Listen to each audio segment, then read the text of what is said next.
Hey y'all, what's up? Welcome back to the channel. I'm so excited to have my husband on today. Mr. G is what the girls call him, but his name is actually Taylor because we are celebrating 15 years of marriage this week. Long years.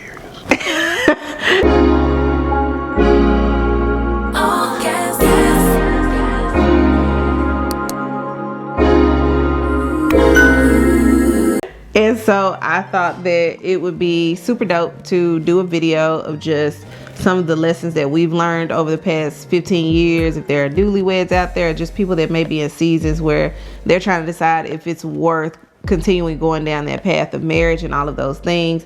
And maybe we could offer just a little bit of insight to you guys and a look into how we've been able to still be married 15 years later. So let's dive in. What are you for? He always act like he don't know how we met. So me and Taylor met when we were actually 12 years old. I started to attend middle school in Bartlett, Tennessee. I had just moved back to Memphis from Hernando, Mississippi after a year. And I don't know exactly what day I met him, in the school year, but it was like the day that I saw him, I just knew. I can't tell y'all how a 12-year-old knew, child. But I knew, and we were on completely different ends of the hallway. We ended up going to, I want to say it was a school dance or something. Girl, I was 12, so I can't remember back that far, but I think it was like a school dance. And, we were dancing and all of that stuff, exchanged numbers. That summer, we kind of hung out. Girl, I used to walk like 5 miles from my house to his house. Crazy. Don't do what I did, okay? Ride my bike, all these things just to hang out with him throughout the summer. And then we called ourselves going together when 8th grade started, right? For a little brief moment. I guess so. 8th, 9th grade, something like that. It was 8th grade. 8th grade. Yeah, it had to be 8th grade. We called ourselves dating. And then he broke up with me. That's a long story. He broke up with me, and for a couple of years there, I really still liked him. I really still wanted to date him because I had told him, y'all, at 12 that he was gonna be my husband, and he laughed in my face. And now we see who the joke's on. So he laughed in my face, but we got back together 10th grade year. Somewhere in there. I think it was 10th grade. Because we had went to another party, dancing, all of that stuff, hung out, and then after the party, he didn't talk to me for like 3 months. Just didn't talk to me. And apparently one girl, shout out to her, you know who you are, was talking bad about me in detention. Were you in detention that day? I think he was in detention. I was or something like that. Definitely wasn't in detention. I didn't get in trouble. Was talking about me. And he called me that same day, was like, what's up? You ain't gonna talk to me at school? Da, da, da. And I'm like, wait a minute, you haven't spoken to me in months. And he told me the whole story. Like, he was in detention or wherever he was, and the girl was talking about me, and he just knew that his baby wasn't acting like that. And I'm like, baby, I'm like, who are we talking about here? And so, naive girl, I started talking to him again. And then I had made the decision that, what are we doing? Are we a couple? In high school, that was a big thing. Or what exactly is going on? And this man had the audacity to tell me that he knew I was the one, but he didn't want to actually be with me, as a couple until we were in 12th grade. Red flag after red flag after red flag. And you see, wasn't paying attention to the signs, but it still worked out. And I basically told him, okay, well, you go your way, I'm gonna go mine. Cause who finna wait 2 years to be somebody's girlfriend? And so the next day, we used to know the date. I think, what month was it in that made him? I don't know. What's this month? But it used to be, what was the date, T? I don't know. So I'm not important no more. You are important. It was May 15th. It was May 4th. Why you gonna ask Because me? you should know. You just said you should know the date. I thought it was 15. What time?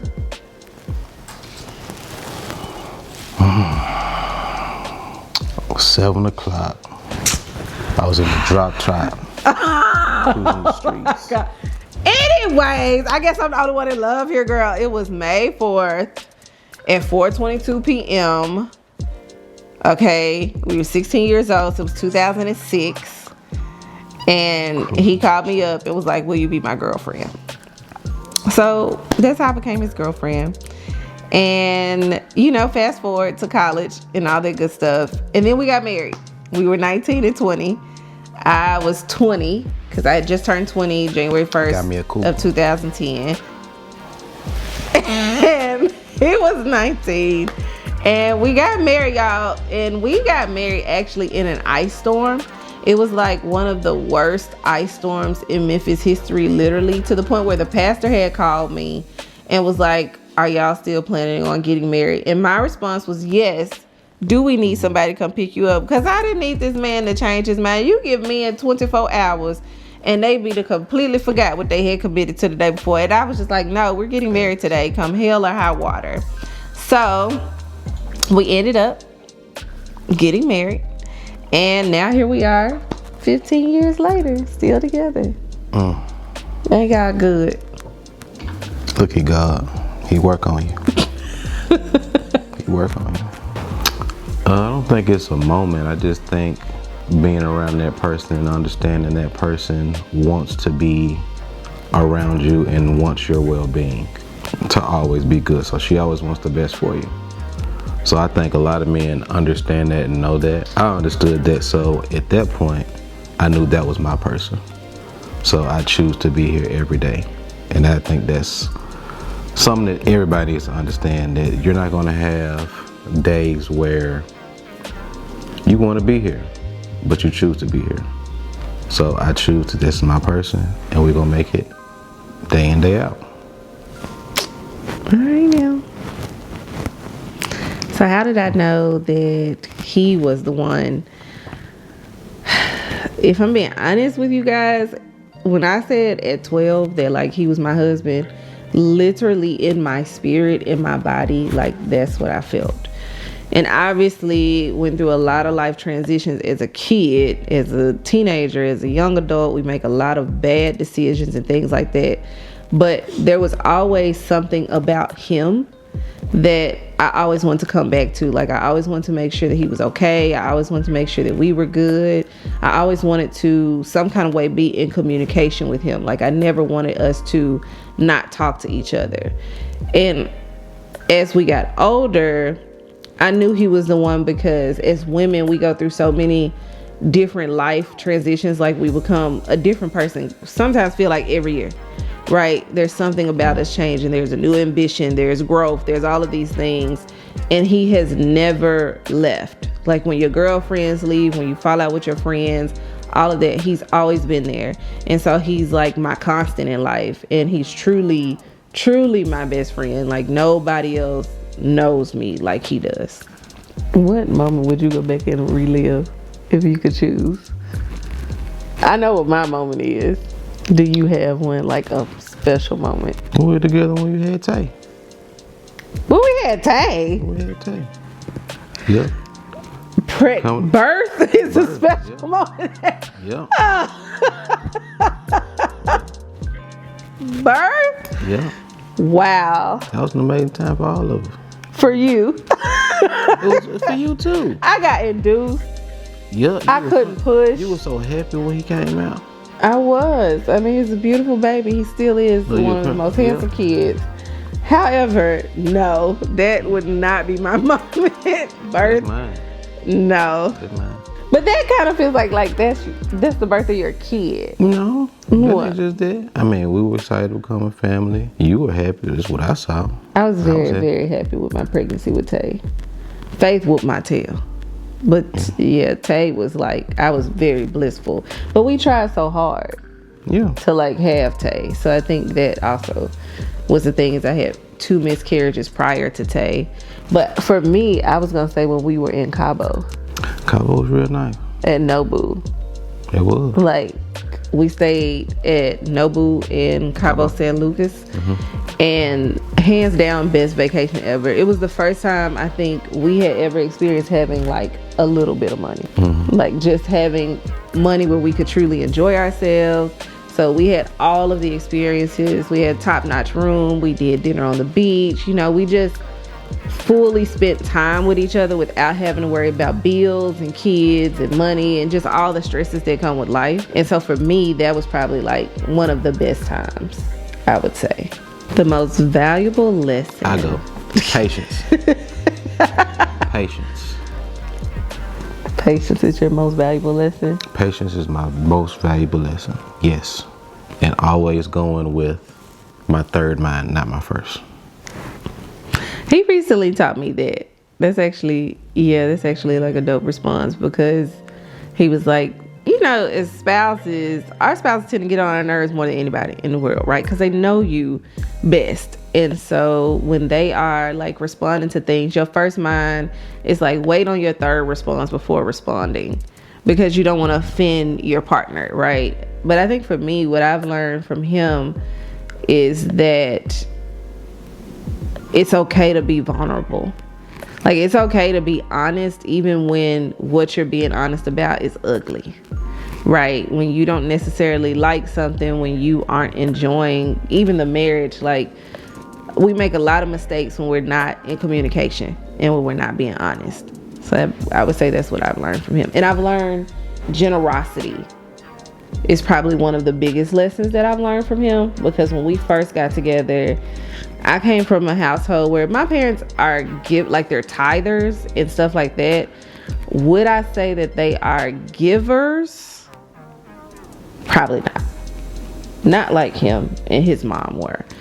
I have watched them, like, when they say there are certain people in this world that would give you the shirt off their back, he is that guy. And he's like everybody's favorite person, because he's always willing to extend himself, in my opinion, overextend himself, but he's always willing to extend himself, go the extra mile, make sure everybody is straight, make sure everybody is good. And that was a big struggle for me in the beginning of our relationship, and even in the beginning of our marriage, because I genuinely didn't understand, like, why are you always overextending yourself when it seems like those same people were not overextending themselves for him.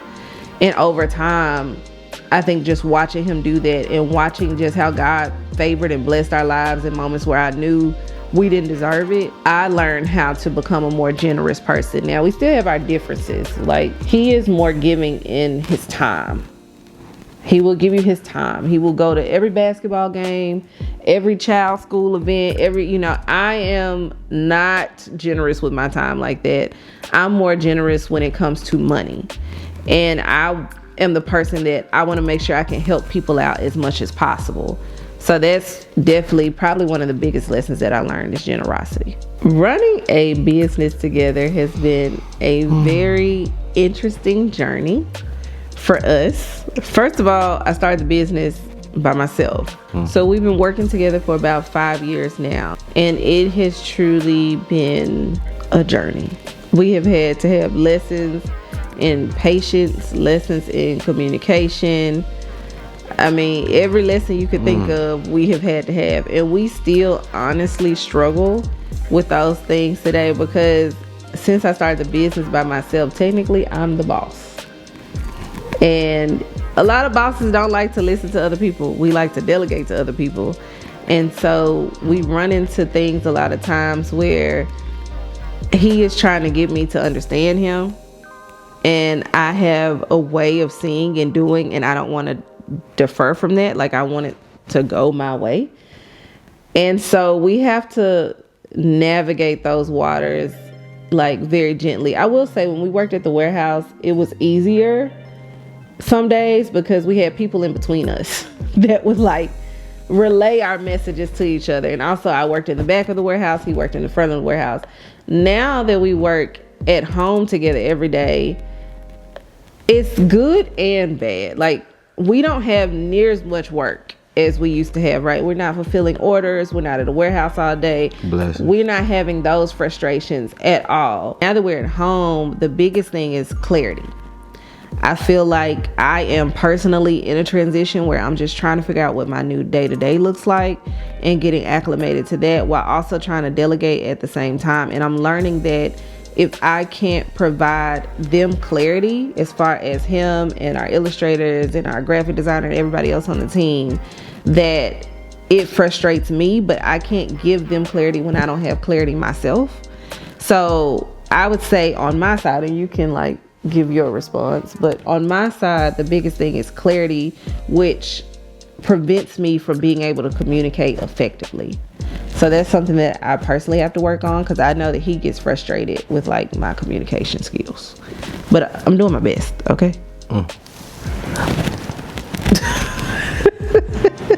Yes, T. Facts. So communication, I would say, is the biggest thing that we struggle with in business. So communication. Please work on communication. Communication, everything be great. That's all I got. Strengthening the relationship.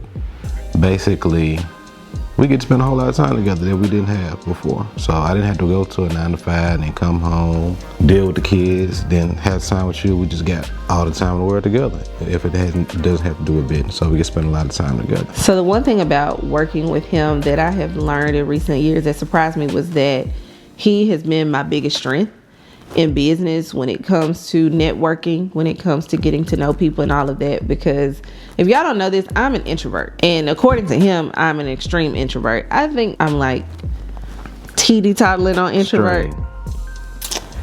Well, I am an introvert, and so what tends to happen is, even though online I show up extremely talkative, in person I don't speak at all. Like at all. I will go in a room with people. I'm gonna find a corner. I'm gonna sit in that corner. I'm not going to move. I don't speak unless spoken to. Like, it is a whole thing. And as much as I try to work on it, it's just not something that I do a very good job at. And so when he comes in, he is more talkative. He introduces himself. He engages in conversations that lead people to getting to talk to me. I don't care about sports or any of the things that's happening on the news and all of those things. So it's great to have somebody that's versed in that, that's willing to talk about that. He's also a reasonable guy, I would say. So I need him because I can get up in arms about stuff really fast. I can get really teed off, especially when it's work that I need done or updates that I need or things like that. And so he's willing to be that middle person to be like, what do you need? And he goes and talks to people with a level head. Whereas me, I'm gonna cuss you out. And I'm not gonna think twice about it. So that is where I say we balance each other out, because I'm like, let's get this business done. Let's do what we need to do. And he is like that voice of reason for me. That's what I would say has been the biggest benefit when it comes to having him join in the business with me. So what would be the benefit you feel working with me or just working in the business? So what surprised me in the business was, since you're such a big introvert, an extreme introvert at that, is you're an amazing public speaker. And that surprised me. Of course, I see it at home and we see it talking to other people close to family and stuff like that, but you being in public and how you embrace rooms and public speaking, you're doing an amazing job. Thank you. You haven't told me that. You literally haven't. So thank you. Hey. I have. I have to give you something today. How do we balance being business owners and life partners? And just what's the secret to keeping it all together? I would say that we don't balance it, if I'm being completely honest about it. When I started the business, I went 100% all in to the business. And yes, I had a newborn on my hip, so I did what I need to do as far as breastfeeding her, making her diapers, make sure diapers were changed and all of that. But she was strapped to me most of the days while I was working. And he really just took on the parent role. Like 100%. It was like we split that way. He went 100% parent. I got the kids. I'm gonna make sure the kids are good. You're gonna make sure the family is good as far as roof over our head, food on the table, all of the things, because that was what I wanted to do. I wanted to work. I am a natural provider. I know a lot of women don't say that. Don't want to talk about that because it's, the whole rhetoric about men. But I naturally am a provider. I don't know if I could sit down. I have before. I was a stay-at-home mom with Tay. You stay-at-home mom until... He was 2.5, I think. He was 2.5. And, I stayed at home. I did what I had to do, right? But at some point when I had my daughter, I wanted more. And not just for myself. I wanted more for him. I wanted more for our son.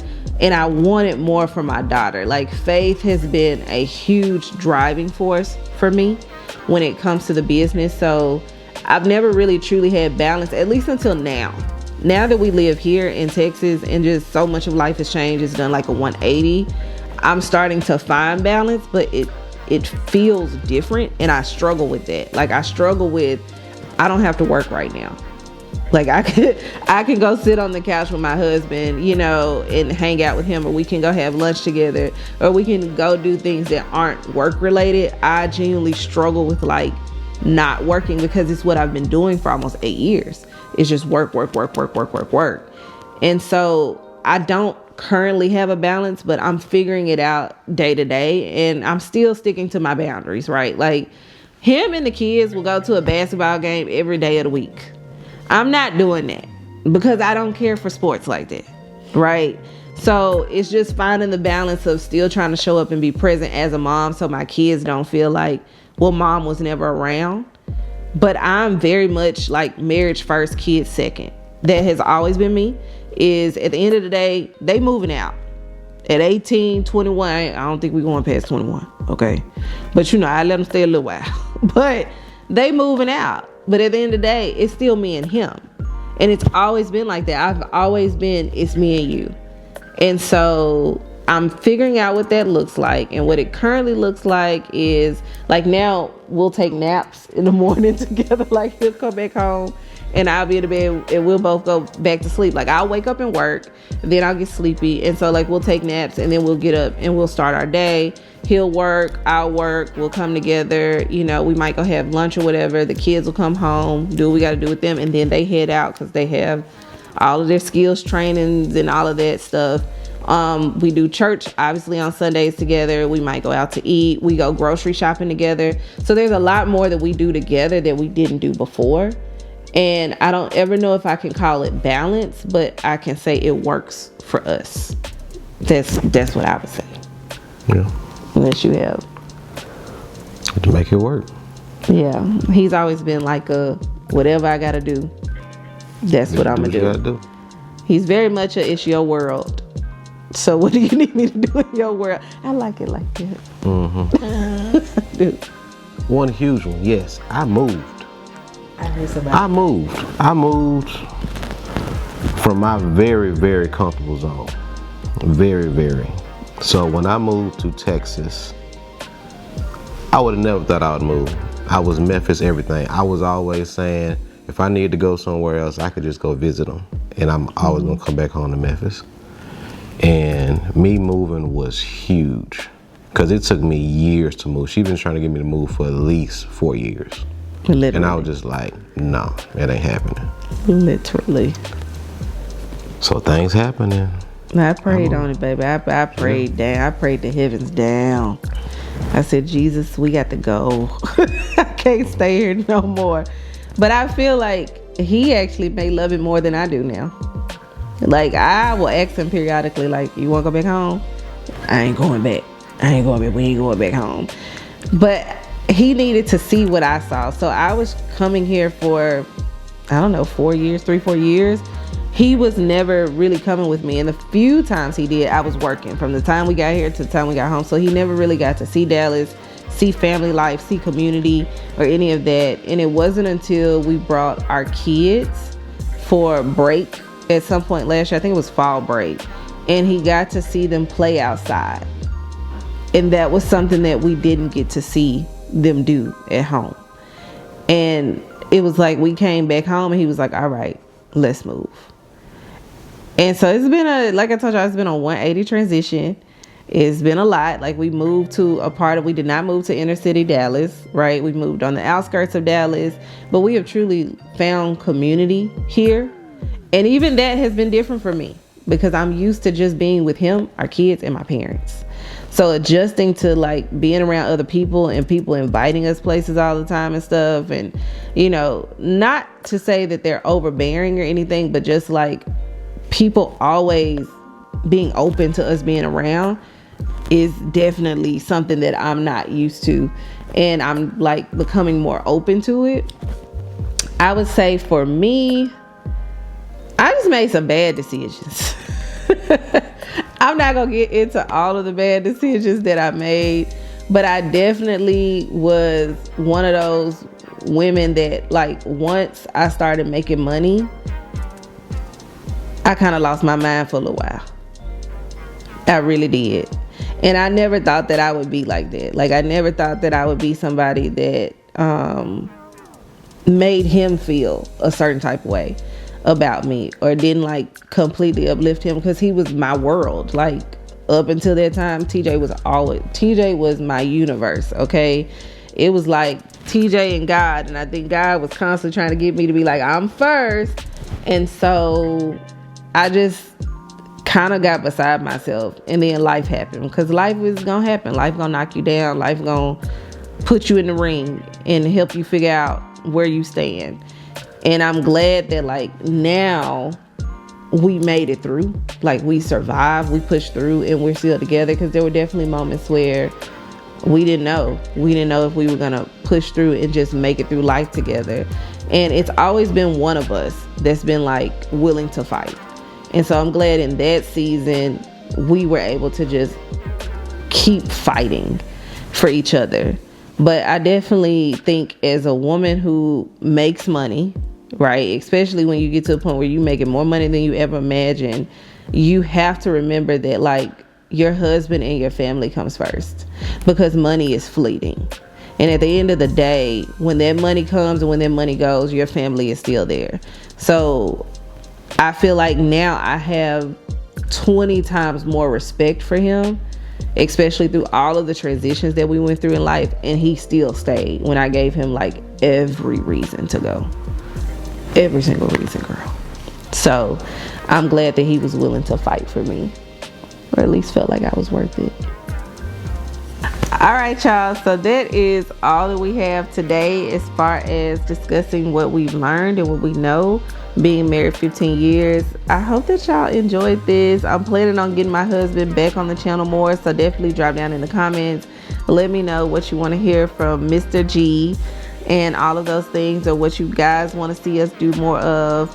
And then just let me know if you've been married, like how long you've been married, if you currently about to get married, all of that. I love talking to people about relationships and marriage and just the realities of what a real relationship looks like. Don't forget to like this video, subscribe, leave a comment, make sure you share it out, all of those good things, and I will see y'all on the next video.